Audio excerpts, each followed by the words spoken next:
Let's talk about our parents today. Ever heard of toxic parents? Would you like to know how they behave and how to handle them? Then you're in the right place. Many are the times we do not believe parents can get toxic. We expect a parent-child relationship to thrive, as is the norm in most families. But what if they do? How would we handle the situation? The existence of toxic parents surprises us, especially if our parents are so good to us. The affected children tend to keep to themselves, as talking about it looks more like washing dirty linen in public. And by the way, some toxic parents are Christians too. Honor your father and mother is a commandment we have grown up reciting. This is where such parents derive their strength. But what runs in the minds of toxic parents? How would we know our parents are toxic? When do parents get toxic? Why would parents comfortably express their toxicity to their children? What's the best way to handle toxic parents biblically? Since a problem shared is halfway solved, we're going to look at these points in depth. First, we need to check out the character traits of toxic parents. Most people never get to realize they have toxic parents until they begin to feel the impact of their toxicity. Knowing the problem exists is usually the first step to finding a solution. Now, we need to look out for these signs. 1. Selfishness. Toxic parents care more about themselves irrespective of the situation at hand. Whether their children are sick or well, have a job or not, are happy, or going through a rough marriage patch, they wouldn't put aside their demands to shelve their children's problems. They always require the support of their children, but don't try to back their children up during their low moments. 2. They overreact. Toxic parents are dramatic. They will build a mountain out of a small disagreement. Such parents hold grudges for a long time. They talk to their children with disrespect. 3. They don't respect boundaries. Toxic parents find it difficult to let go of their adult children. They feel some sense of entitlement in their children's homes and pop in without notice. 4. They are controlling. When they visit, they tend to control everyone, especially the workers in their children's homes. 5. They talk beyond the limit. Toxic parents discuss their children with anyone. Most of the time, it's usually negative talk. No matter how much their children struggle to accommodate and support them, they don't appreciate it. 6. They're good at criticizing their children. Their children struggle to make them comfortable, but they still complain. 7. Comparison. Toxic parents tend to expect their children to treat them the way other children handle their parents. Income brackets may differ, but toxic parents don't see it. When they want something, they pressurize their children for it. It doesn't matter to them what their children do to give them what they want. Despite having learned the signs of toxic parents, let's remember that we Christians need to maintain decorum when dealing with toxic parents. Now that we already have an idea of who our parents could be, let's look at what leads parents to become toxic. Some of them may not be toxic by choice, but could be suffering from conditions we haven't discovered yet. Some of us grew up in the hands of good parents. They later became toxic. We, therefore, tend to compare the two sides of our parents and wonder what happened to them. Now, we're going to look at this biblically. Their toxicity is usually based on the pain they have encountered in life. It leaves them with mental torture that grows into unresolved inner wounds. Most toxic parents have a bitter past. They've carried the pain along over the years. In worse cases, they attach the lack of achieving their goals to their children. It's usually in relation to their marital problems, which the children may know or not know about. When their kids become independent adults, the parents begin to vent to them. In extreme cases, toxic parents mistreat their children as they grow up. So why let out on children? Parents experience humiliating situations in their marriages. Some choose to live with it.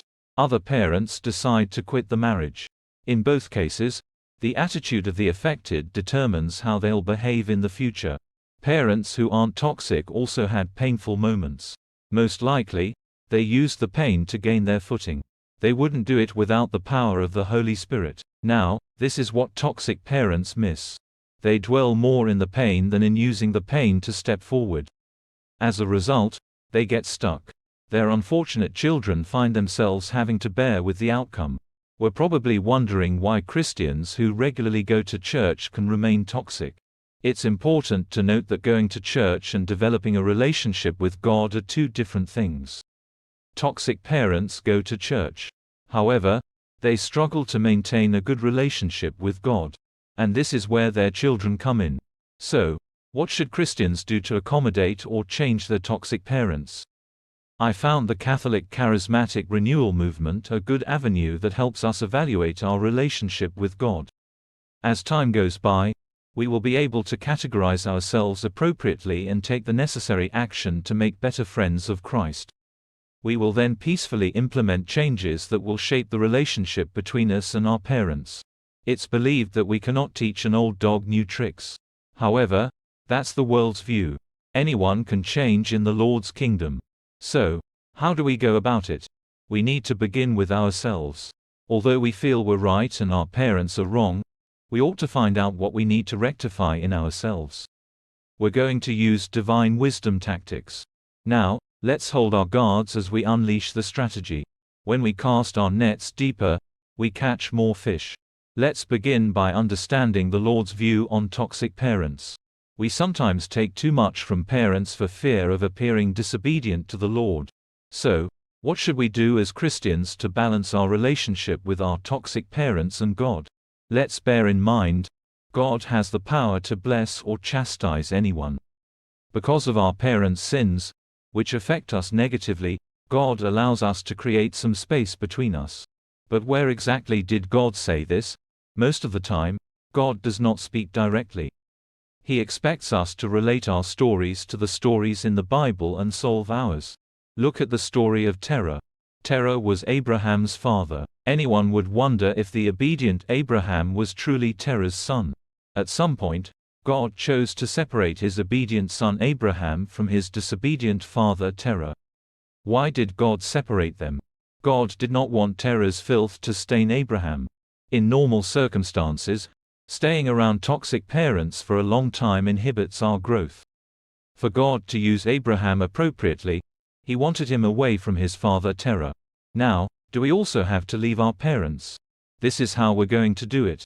Firstly, we need to exclude the word curse from our vocabulary. If we're living a straightforward godly life, we have no reason to live in fear. Some of us got cheated. A curse is always valid. No, it isn't. Curses only affect us if they find us vulnerable. Vulnerability means living in sin in one way or another. But don't we realize even the person who curses sins? I have come across Christians who endure the behaviors of their parents for fear of being cursed. Christians, look at what this verse says. Proverbs chapter 26 verse 2. Curses can never hurt you unless you deserve them.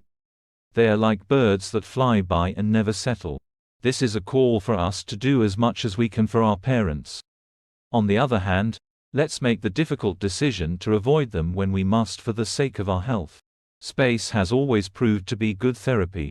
When toxic parents realize we've intelligently given them space yet still within, they will tone down and begin to respect us. But there is a caution. We need not neglect our parents if we desire to live long and prosper while enjoying good health. Let's give them all that we can. If we neglect them, we'll deserve their curses. At the same time, let's not tolerate their pressure. Once we've taken the right position to safeguard our health, it becomes easier to identify how else we can support our parents to make them better. As we try to safeguard our health away from toxic parents, it's important to find out the reason behind their toxicity. If it's as a result of a developing health condition, then we need to help them get out of it or maintain it. Either way, it's for the good of all of us. A good psychotherapist is likely to spot the problem on the first sitting. Everything that follows will roll out as advised. Now, we love to see families grow and age peacefully. For more helpful tips on Christian family life, kindly subscribe and press the notification bell. Thanks for listening and please come again.